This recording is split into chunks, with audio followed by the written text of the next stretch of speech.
নমস্কার। কবিতা পতাকার 5 রং, কবি সুকান্ত আচার্য। বল তো দেখি, পতাকায় মোদের কয়টি রং আছে? শিক্ষক এসে শুধালেন হেসে দ্বিতীয় শ্রেণীর কাছে। একসাথে মিলে সব ছেলে বলে চিৎকার করে জোরে, 3টি বর্ণ রয়েছে রাঙানো জাতীয় পতাকা জুড়ে। শ্রেণীর পিছনে বেঞ্চের কোণে শিশু ছিল এক বসে। পতাকার মাঝে 5 রং আছে, বলল সে মৃদু ভাষে। কথা তার শুনে বাকি শিশুগণে হেসে খায় লুটোপুটি।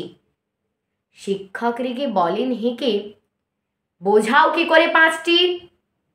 মাথা নিচু করে ভয়ার্ত স্বরে সরল শিশুটি বলে, ওপরে গেরুয়া, মাঝখানে সাদা, সবুজ আছে তার তলে, আর আছে আঁকা গোলাকার চাকা, নীল রং আছে এতে।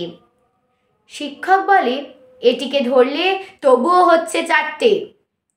অবুঝ শিশুটি বলল তখন, রং আছে আর এক, লাল লাল ছোপ দাগ দেখা যায় ওই পতাকার মাঝে।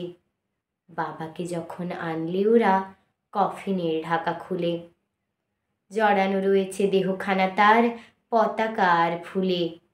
রক্তের দাগে ছিল লাল ছোপ ওই পতাকার মাঝে। এই নিয়ে মোট হলো 5টি, এবার তো ঠিক আছে? সরল শিশুটির জবাবখানি কাঁপিয়ে দিল বুক।